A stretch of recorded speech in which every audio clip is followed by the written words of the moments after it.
Magandang araw ulit sa inyong lahat mga farmer. Welcome back sa channel ko, Beans TV.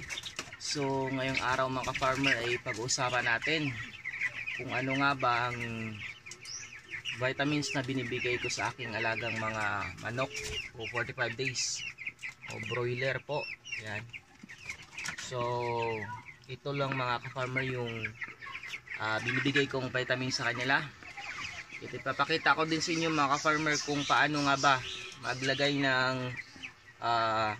vitamins sa ating alagang sisiw, kung ilang kutsara o yun, kung ilang oras. So ito mga farmer yung vitamins na nilagay ko sa aking alagang broiler o 45 days. Ito po.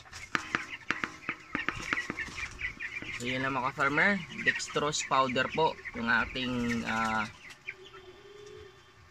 binibigay na vitamin sa ating alagang sisiw. So ito lang. So ano nga ba yung kalagahan nito ng dextrose powder mga ka-farmer? So ano nga ba yung indication nito?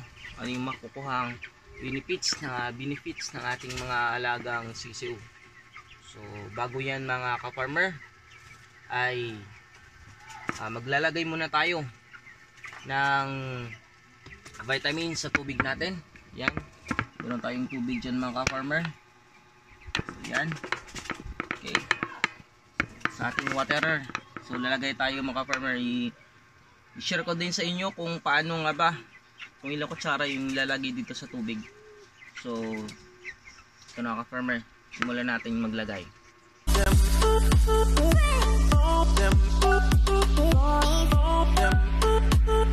So simulan natin mga farmer yung paglagay ng vitamins. So, ito na.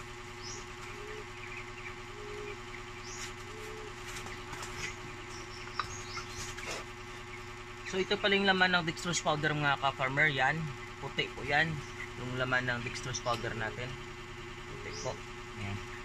So ito yung waterer ko, ganyan na kataas yung tubig. Ito ganyan mga farmer. So, sa ganito kalaki mga farmer,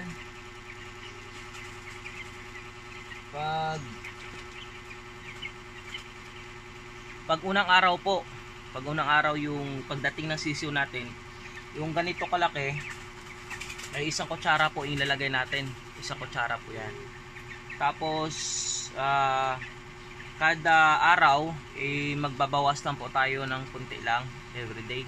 So ngayon ika 16 days na nila mga ka-farmer, kunti lang ibibigay natin sa kanila. So hindi na ganito mga ka-farmer, kunti lang. Buwasan pa natin yan. Ganyan lang mga farmer yung bibigyan natin sa kanila. Ganyan lang oh. Ganyan lang. Ganyan lang bibigyan.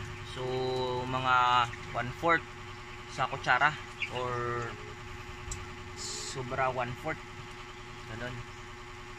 Okay, ganyan lang mga farmer. Halo lang natin, lagay sa tubig. Yan. Ganyan din. Madami. Halo sa tubig. Yun. Haluin na natin mga farmer yung dextrose powder na nilagay natin sa ating waterer. Mga farmer, pag hindi natin hinalo nagiging madulas yung gilid ng ng inumin. Kailangan na-dissolve talaga yung vitamins sa kanila sa tubig.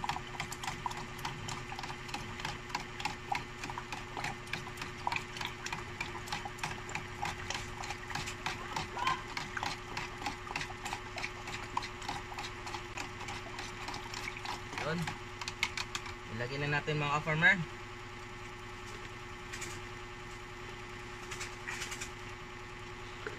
Yan.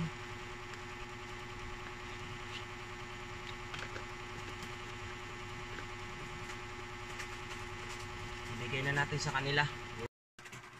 So So ito na mga farmer, lagay na natin sa ating alagang mga 45 days yung vitamins nila. Ayan sila mga farmer. So meron na tayong isang drinker doon, waterer. So lagay na natin dito sa isa. Mga farmer. Yan. Mainit ngayon dito mga farmer, kaya medyo hiningal sila. Sa kanilagyan din natin sila ng electric fan mga farmer. Yung electric fan nila. Yan din yung isa. Dalawa yung electric fan nila. Lagay natin mga farmer yung isa dito.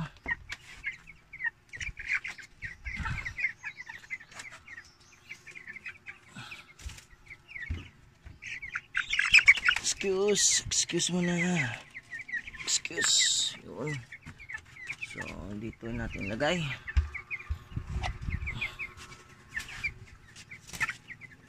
Yan. Farmer. Lagay na natin ang ating mga waterer na may vitamins. Yan. Inom nila mga farmer, oh. Kas ng inom nila sa vitamins binigay natin. Yan.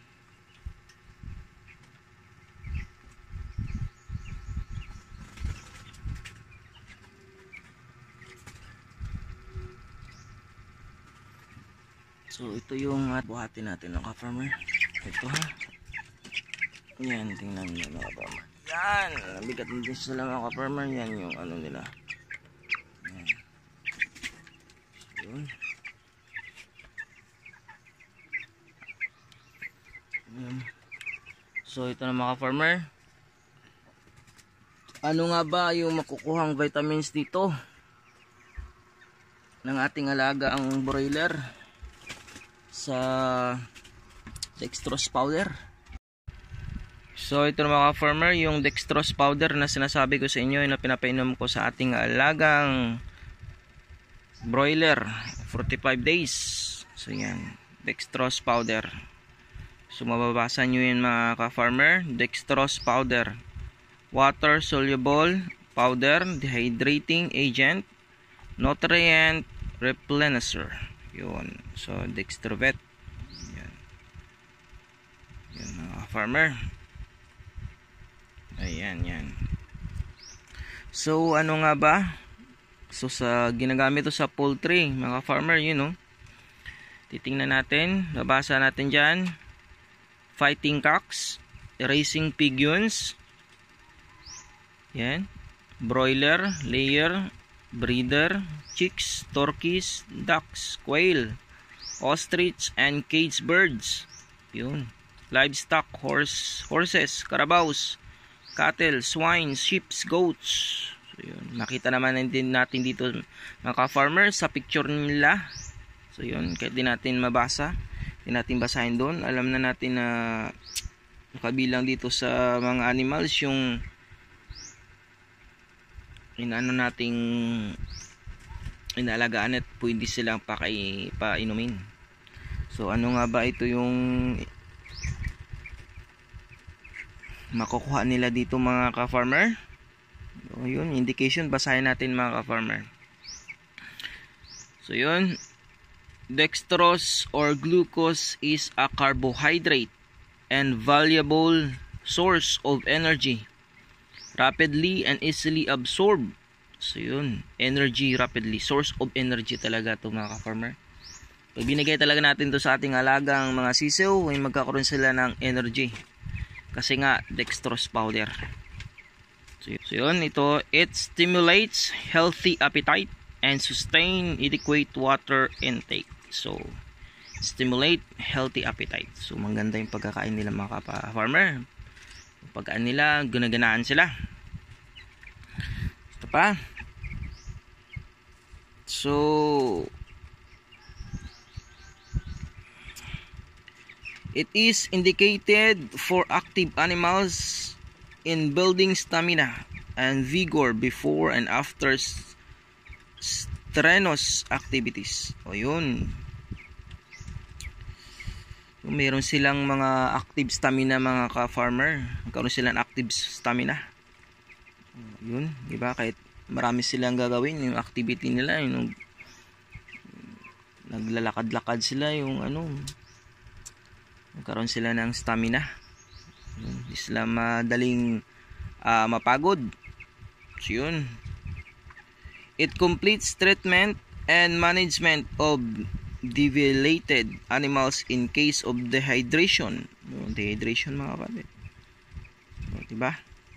Di maiwasan talaga yung dehydration nila. Electrolyte imbalance, diarrhea, vomiting. Yun. Kaya may mga diarrhea sila mga ka-farmer. So, convalescence and during period of stress and disease condition. So maganda ito mga ka-farmer talaga, yung dextrose powder. Nagagamot yung mga disease condition ng ating mga alagang broiler o sisew. Kung nasi-stress man sila, maganda ito painumin sa kanila mga farmer para mawala yung stress nila. So ito, yun. So ito lang talaga yung ginagamit kong mga farmer na vitamins sa kanila. Yan. Makita mo naman mga farmer sa kanila, masisigila sila. Yan. So maganda yung pag hubog na kilang katawan. So yan.